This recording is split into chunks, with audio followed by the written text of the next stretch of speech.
Nagsasabing matanda na tayo kaya hindi na tayo naglalaro. Pero ang totoo, hindi na tayo naglalaro kaya tayo tumatanda. Sana huwag nyo hayaang mawala yung inner child ninyo. Huwag tayong maging isip bata.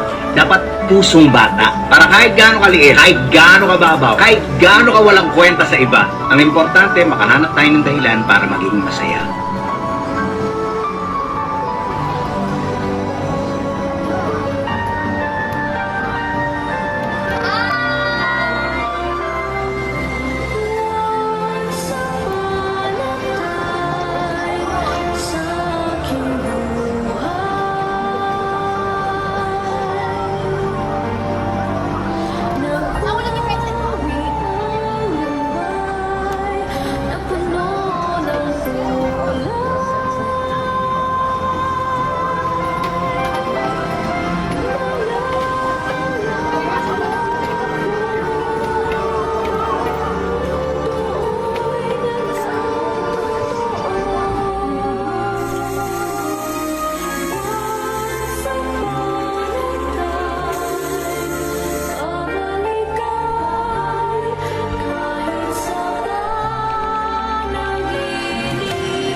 Sa sobrang dami ng problema, parang gusto mo bumalik na lang sa pagkabata.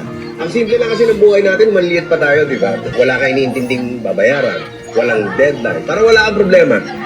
Kaya dapat pag may mga araw na wala tayong iniintindi, yung wala tayong inaalala, dapat samantalain natin. At alam naman natin na imposibleng maging bata ulit tayo, pero kung makakabalik tayo, kahit sa pakiramdam lang, tatanggihan mo ba?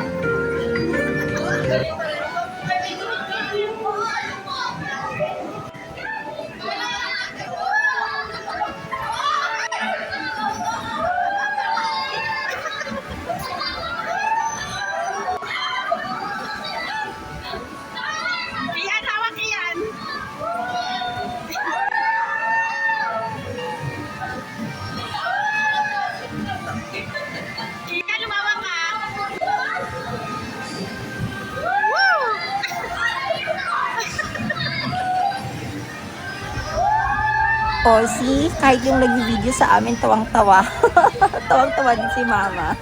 So, ayun na nga. So, allow me to share of how we experienced this ride. Kasi sa pagkakaalam ko, this was only released last year, December 2025. And it's called the Virtual Reality Ride, or commonly called as VR in Time Zone. And this is gonna be exciting and very thrilling experience among the rides that we had here in Time Zone. Kasi you will truly feel the experience of the roller coaster ride because of the effects of hangin. Kasi parang feeling ko merong electric fan of the motor, and also with the combination at the same time of the virtual. So, sobrang high technology kasi parang nasa harapan mo lang siya na inaatake ka ng zombie habang nakaride ka sa roller coaster. And ang saya-saya during that time. So, parang baliw lang kami dito kasi sumisigaw and nagugulat at the same time kasi ganun nga yung experience. So if you can see, talagang parang ang ingay namin dyan kasi parang halong kabanan, takot, at the same time nakakatuwa yung experience ng ganitong ride. So I don't wanna go into full details na lang and ayoko ikwento yung buong experience kasi kita mo naman na talagang halong kaba, takot, at the same time exciting yung ganitong experience na ride. So you better try and experience na lang. Remind you lang na bawal sa kanila yung may sakit sa puso or high blood, so parang ganun na. It only costs like 120 per person and yung duration niya is parang about 20 minutes. Matagal na din siya. Sulit na din yung 120. Basta pag mag-ride ka dito, huwag ka na lang pipikit. para hindi na naman sayang 120. Allow the experience na natatakot. Allow the experience na kinakabahan ka at the same time. Magkulitan lang if you see, nakikita mo, parang tinatapik-tapik ko na lang si Trisha at saka si Darla. Kasi nakakatakot talaga, nakaka-amazing. It was really nice. It was really fun and very, very intense. Try this. Mga bata pa tayo, wala tayong pinapalagpas eh. Kaya parang haba ng araw, di ba? Parang lahat ng bagay big deal sa atin. Naalala mo pa ba nung una kang nakakita ng rainbow? Wow! Eh yung bago sumara yung ref, namamatay yung ilaw. Naalala mo ba nung una kang maligo sa ulan? Nung una kang nakatikim ng chocolate? Yung nakahiga ka, tapos nakatingin ka sa kisame na may water stain, tapos parang kung ano-ano yung nakikita mo. Naalala mo nung una kang nakainom ng Coke?